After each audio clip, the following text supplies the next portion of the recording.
Tu t'excuses quand quelqu'un te marche sur les pieds. Tu dis ça va alors que t'as envie de hurler. Et tu trouves toujours la meilleure répartie 3 jours plus tard. Bienvenue sur Légitime, le podcast des ex-petites filles sages qui ont été formatées bien trop tôt à sourire, être sages et sauver le monde avant leur premier café. Ici, on démonte les injonctions, on balance des non fermes mais respectueux et on réapprend à prendre sa place. Pas en criant plus fort que tout le monde, juste en arrêtant d'être silencieuse. Moi c'est Clémentine, je suis coach en affirmation de soi et si t'en as marre de te plier en quatre pour mériter 3 mètres de reconnaissance, retrouve-moi chaque semaine dans tes oreilles pour te partager des punchlines, des clés concrètes et des réflexions sans filtre pour t'aider à reprendre ta place. Et promis, je vais te prouver que poser tes limites, ça ne te fera pas perdre ton empathie, ni tous tes amis. Bonne écoute. Je pensais pas un jour faire un épisode de podcast sur la chanson de Pink, Family Portrait, et pourtant je suis retombée dessus très très récemment et elle m'a foutu un coup de massue, j'ai envie de dire même 2, pour 2 raisons distinctes. La première, c'est qu'elle est sortie en 2001, c'est-à-dire il y a 25 ans. Donc autant te dire que le coup de pelle dans la tronche, il fait mal, hein. J'avais pas encore 10 ans, mais waouh, il y a 25 ans, bref. Et le deuxième coup de massue surtout, c'est que à cette époque, je sais que j'adorais cette chanson. Je sais que je l'écoutais en boucle sur mon iPod. Vraiment, elle tournait, elle tournait, elle tournait. Je la connaissais par cœur, alors avec, beaucoup de yaourt, hein, parce que l'anglais, c'était pas mon voilà, j'avais même pas 10 ans, hein, donc j'étais clairement pas bilingue et donc les paroles, je les comprenais pas. Je les comprenais pas vraiment. Je comprenais que c'était une histoire de famille parce qu'en plus, à l'époque, mon Dieu, à l'époque, je regardais MTV, donc je voyais les clips. Donc je voyais bien que c'était une famille qui se foutait sur la tronche, des parents qui se prenaient la tête. Donc j Pour moi, à l'époque, je me disais: «Ouais, OK, c'est une chanson triste sur des parents qui se séparent et la gamine, elle voit ça et ça la fait chier». Bon, j'avais à peu près cette lecture-là d'enfant de 10 ans. Et là, donc il y a pas longtemps, je retombe sur cette chanson et je commence à écouter les paroles. Mon niveau d'anglais s'est amélioré, hein, merci. Et là, j'ai commencé à comprendre quelques paroles et je me dis: «Mais waouh!» Donc je suis allée voir les paroles. Je suis allée lire en détail pour être sûre et très sincèrement, je me suis mise à chialer, mais comme jamais, parce que ça m'a touchée à un point, non seulement parce que ça m'a parlé quand même un peu personnellement et surtout parce que c'est ce que j'entends, c'est ce que je vois. J'ai tellement de femmes chez mes coachées, mais aussi sur Instagram, j'en ai échangé avec certaines d'entre vous et ça illustre en fait, cette chanson illustre tellement bien cet enfant-là qui regarde ses parents se déchirer et qui se dit pas genre: «Mes parents ont un problème dans leur couple», mais qui se dit: «Si j'étais meilleure, si j'étais plus sage, si je devenais meilleure, si peut-être que je pourrais tout réparer, peut-être que papa va rester, peut-être qu'ils vont rester ensemble». Donc aujourd'hui, j'avais envie de faire cet épisode pour décrire tout ce dont elle parle dans la chanson, ce mécanisme, à quel point ça peut être violent pour un enfant et à quel point l'enfant, il a pas le recul de ce qui se passe à ce moment-là et qu'il le prend vraiment si personnellement et derrière tout ce que ça peut venir impacter sur le reste de sa vie, de son quotidien et enfin, quelques petites pistes de ce qu'on peut faire concrètement par rapport à ça. Donc la chanson, c'est vraiment ça, hein, c'est vraiment Pink en tant qu'enfant qui voit ses parents se déchirer, qui voit ses parents dire des saloperies l'un sur l'autre, qui les voit se disputer. Peut-être que ça crie. Peut-être que parfois c'est des tensions un peu plus feutrées, mais que ça se sent dans le mood général de la pièce, elle la sent, les enfants ils sentent tout, ils repèrent tout, ils voient ces petits changements sur le visage, ils voient quand maman elle est en train de ruminer, quand papa, il est en train de se dire, il est en train d'aller s'enfermer dans le bureau et cetera et ce qui se passe à ce moment-là dans sa tête et elle dit: «Maman arrête de pleurer, je ne peux pas supporter ce son». Papa, arrête de crier, je ne peux pas supporter ce son et je trouve qu'en anglais, c'est très, très fort parce que c'est vraiment: «Je ne peux pas le supporter». Et si tu m'écoutes et que tu as déjà vécu une situation comme ça, je pense que tu arrives à percevoir cette sensation assez désagréable, oppressante, un peu paniquante, j'ai envie de dire. Je sais pas si ça se dit d'ailleurs comme mot, mais ce truc de je peux pas, tout est en alerte rouge chez moi quand j'entends ces sons-là. Et vraiment ce sentiment qu'elle exprime et ce qui est assez terrible et qui brise le cœur dans cette chanson, c'est qu'elle dit: Est-ce qu'on pourrait être une famille? Est-ce qu'on pourrait faire fonctionner ça? Promis, je serai meilleure. Maman, je te promets, je ferai tout. Papa, je t'en supplie, ne t'en va pas. Elle continue, elle dit à son père, je sais qu'elle te blesse, je sais que maman t'a blessé, mais rappelle-toi que je t'aime aussi. Et en fait, c'est terrible parce qu'on voit tout au long de la chanson, tout le cheminement où l'enfant commence à prendre la responsabilité sur ses épaules.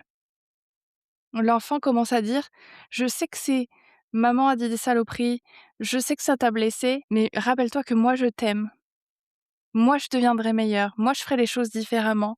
Promis, je vais m'améliorer. Je vais faire que ça se passe bien, que vous ayez plus à vous prendre la tête». Parce qu'en fait, c'est ça qui se passe à cet endroit-là. C'est que cette enfant, elle pense: «C'est sûrement à cause de moi. Si j'avais pas fait telle bêtise hier, si j'avais eu 20 sur 20 à mon contrôle de maths, si je devenais meilleure élève, si j'étais plus sage, peut-être que ça s'arrêterait. Peut-être que la relation, elle s'améliorerait. Peut-être que je peux faire quelque chose pour que papa, maman aillent bien, qu'ils comprennent que moi, je les aime et moi, je ferai tout pour que ça fonctionne». Et en fait, elle le dit, elle fait: «Sur les photos de famille, on a l'air heureux, on a l'air normaux. Est-ce qu'on pourrait pas faire semblant? Est-ce qu'on pourrait pas revenir à ça?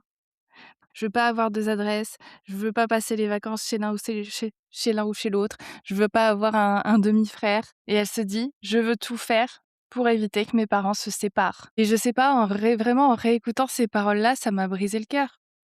Parce que cette enfant-là, elle finit par être de plus en plus discrète. Elle fait tout pour ramener les meilleures notes. Elle fait tout pour, anticiper les humeurs de l'un ou de l'autre.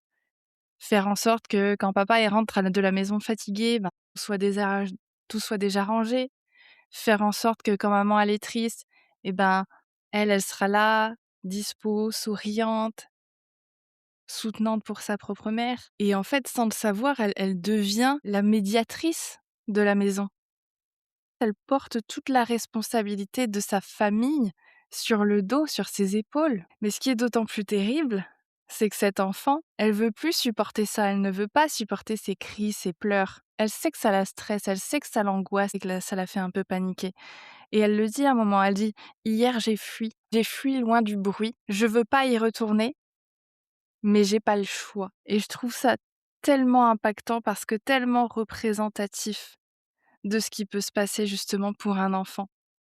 Cette ambivalence, ce paradoxe de: je sais que cette relation, je sais que ce mood, je sais que cette ambiance, c'est dangereux.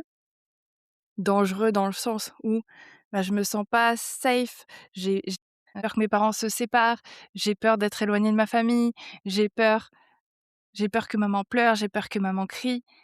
Donc elle sait que cette relation n'est pas saine, n'est pas sécuritaire, et en même temps, elle n'a pas le choix.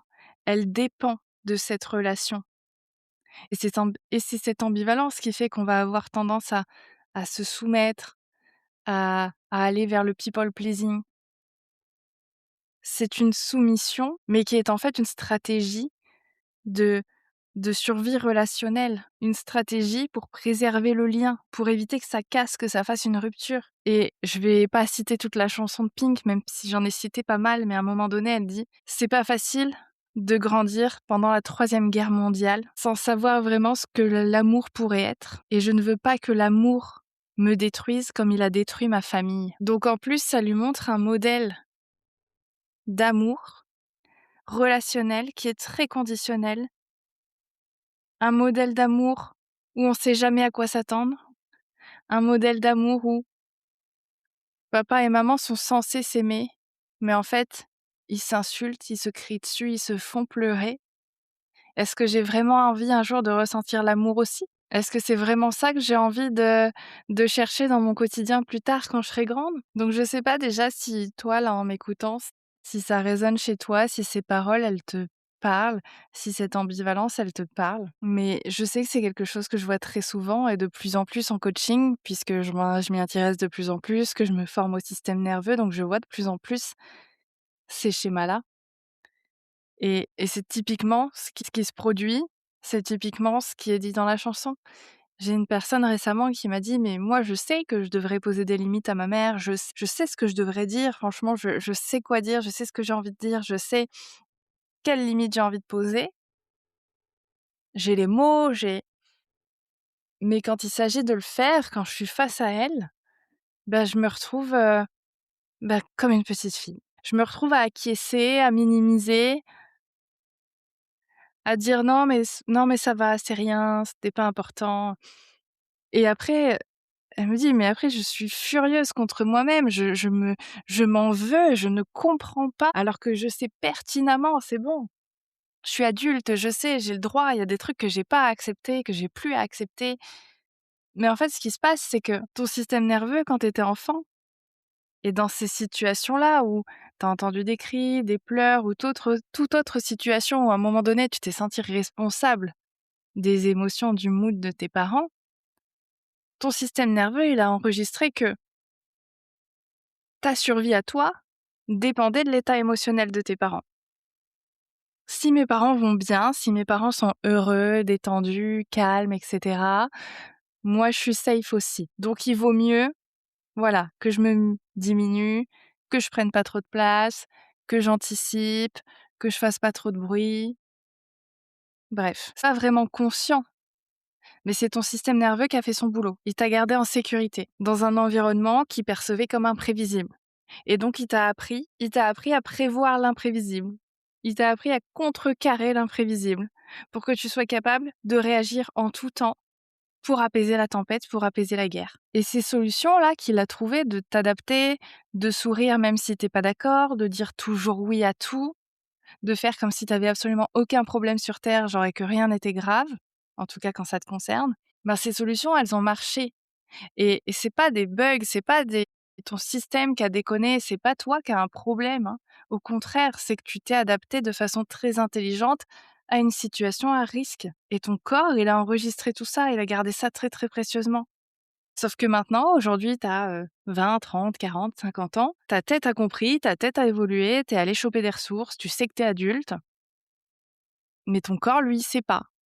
Pas pour ça, en tout cas. Ton corps, il a encore 5, 6, 7 ans. Il reconnaît le même signal d'alarme qu'à l'époque. La tension dans la voix, les pleurs, l'atmosphère qui change. En fait, lui, il fait un retour vers le futur, quoi. Enfin, un retour vers le passé, du coup, donc un retour dans le temps juste, mais tu captes? Et donc, il réagit au quart de tour. Donc c'est pas de la faiblesse, c'est pas de la lâcheté, c'est juste une stratégie de survie, une mémoire de survie relationnelle même. Et c'est ça qui fait que tu te transformes en petite fille sage. C'est pour ça que je dis souvent ces mots petite fille sage. C'est que techniquement, oui, tu repars, ton corps, il est encore à cette époque de petite fille qui essayait de tout gérer, qui essayait de faire la paix dans la maison. Donc c'est pas un trait de personnalité et ça ne l'a jamais été. Tu as juste pris des responsabilités très tôt pour essayer de te protéger. Tu as construit, brique par brique, une stratégie pour te sécuriser. Dans un contexte où tu as bien capté que être toi-même, où tu as eu l'impression que si t'étais pas assez bonne à l'école, si t'étais pas assez sage, assez gentille, assez mignonne, si t'aidais pas assez ou quoi que ce soit, ben ça allait avoir un impact sur le lien avec les autres. Donc qu'est-ce qu'on peut faire par rapport à ça? Bah, la première chose, c'est déjà, nommer ce qui s'est passé. Alors je sais, hein, le réflexe, ça va être: «Ouais, mais c'était pas si grave, ouais, mais du coup, c'était pas dirigé contre moi, ils voulaient pas, ils ont essayé de me préserver et cetera, ils ont fait de leur mieux». Ou il y a pire dans la vie, il y a des gens qui vivent pire, et en soi, peut-être que tout ça est vrai, hein. C'est sûrement vrai même, mais on s'en fiche un peu, dans le sens où ça a eu un impact réel sur toi et les 2 coexistent. Mais l'impact existe. Tu peux pas continuer à faire comme si ça n'avait pas existé. Tu peux pas continuer à dire: «Ouais, mais bon, c'était il voulait pas».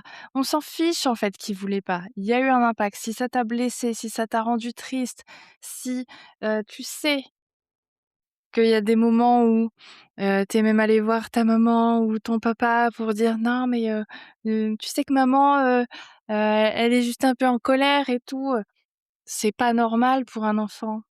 C'est pas à toi de gérer ça, c'était pas à toi. Et apprendre que l'amour est conditionné à ta capacité à être sage, douce, bien rangée dans un coin, bah ouais, ça laisse des traces et ça laisse des traces pour toutes tes relations futures. Donc c'est important de le nommer. On n'est pas là pour accuser, encore une fois, on n'est pas là pour blâmer. On fais pas le procès de tes parents. Mais pour moi, c'est important que tu regardes ce qui s'est réellement passé, sans le minimiser et sans l'exagérer non plus. Parce que tant que tu minimises, bah, ton corps, il reste seul avec quelque chose qu'il n'a pas digéré et qu'on ne l'aide pas à digérer. Deuxième chose, c'est apprendre, et j'ai envie de dire t'entraîner, à distinguer le «à l'époque» et «maintenant». C'est-à-dire que quand tu te retrouves face à ta mère, face à ton père et que tu sens que ton corps, il passe en mode petite fille, là, dans cet instant, ça va être important de bien sentir tes appuis, de bien regarder autour de toi pour te rappeler: «Aujourd'hui, j'ai, 30 ans, je suis une adulte, j'ai des ressources que je n'avais pas à l'époque. Aujourd'hui, je ne dépends plus de mes parents pour survivre, je peux m'occuper de moi, je peux partir de la conversation si ça me convient pas, je peux partir de la maison si ça me convient pas, je ne suis pas obligée de rester. Je peux poser des limites si ça me convient pas. Je suis pas obligée de me taire». Ton corps, il a pas encore intégré cette information, mais tu peux commencer à lui donner l'info. Tu peux commencer à lui montrer: «Regarde, là, je regarde autour de moi, je regarde, j'ai 30 ans. Je me regarde dans le miroir, j'ai 30 ans, je vois les petites rides». Bon, ça, c'est pour la blague, mais commencer à montrer à ton corps: «On a les ressources là. On les a peut-être pas toutes, mais on en a beaucoup plus que quand on avait 5, 6 ans et qu'on se sentait un petit peu piégé». Là, on n'est plus dans cette ambivalence de: «Je sais que je ne supporte pas cette situation, je sais que cette situation est dangereuse, pas safe pour moi, mais je ne peux pas en sortir». Là, tu as les ressources et déjà commencer à repérer ça, ça va pas être magique. Les premières fois, ça va pas fonctionner, ton corps, il va pas y croire vraiment, mais il va falloir de la répétition et pratiquer petit à petit, pas forcément face à tes parents tout de suite direct ou pas sur des gros sujets de fond, mais ça va être de la répétition et de la pratique pour t'apporter de plus en plus de sécurité. Et justement, la troisième chose, c'est que c'est génial déjà de comprendre ce qui se passe, comprendre que si on est en mode petite fille sage, en mode people pleasing, si on a tendance à se «soumettre» entre guillemets aux gens ou en tout cas à laisser faire, à dire oui à tout parce que c'est plus simple. Comprendre d'où ça vient, ça permet déjà de commencer à désactiver la honte. Ça commence à aider à remplacer le «je suis comme ça, je suis un problème» par «j'ai appris ça, cette situation était problématique». Mais juste comprendre avec la tête, ça fonctionne pas. Je pense que tu l'auras compris et si tu m'écoutes, je pense que des sujets de développement personnel, que ce soit des bouquins, des podcasts et tout, tu lis, mais il faut que mais c'est important que ça passe aussi par le corps, parce que c'est ton corps qui a pas encore compris. C'est ton système nerveux qui est bloqué sur une mémoire qui n'est pas à jour.